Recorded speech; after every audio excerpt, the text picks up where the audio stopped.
What is up, my techie dude? So today we are going to learn what is breadboard and how to use it. Before starting, one important thing is there that a small percentage of the people who are watching my video are actually subscribed. So if you like this video, then do consider subscribing. It's free and you can always change your mind. So without any delay, let's get started.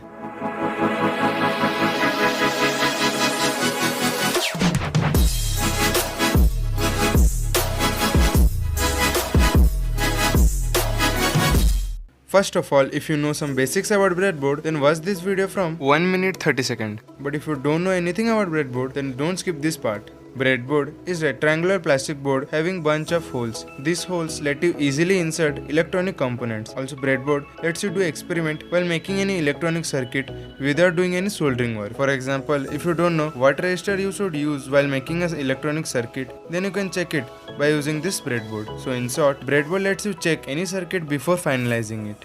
So at the bottom, we can see a double-sided tape present over here. After removing that, we can easily see the entire structure of this breadboard. So by observing this, we can conclude that the column of the breadboard are like just one wire. So if we give power supply to any one of the hole, then the whole column will carry electricity. So here I am going to take one of its pin to show you how it's look when we insert any electronic component.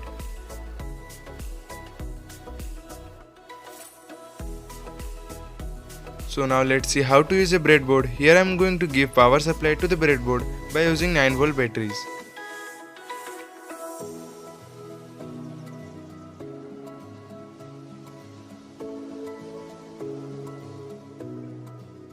Now I am inserting this 1k ohm resistor. After that, here I am inserting this 5mm LED.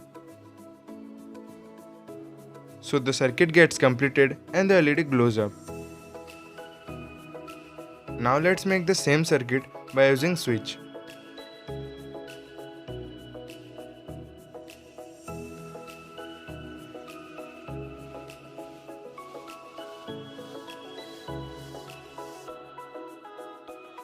As the LED glows up, we can conclude that the circuit works fine.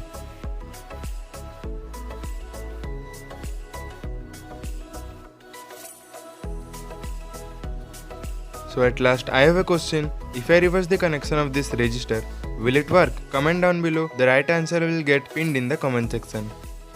So at the end, if you like this video, then don't forget to hit the subscribe button and give a like to this video. If any one of your friend or family member want to learn about breadboard, then please share this video to them. It will help them a lot. Again, thanks for watching. We will meet in the next project.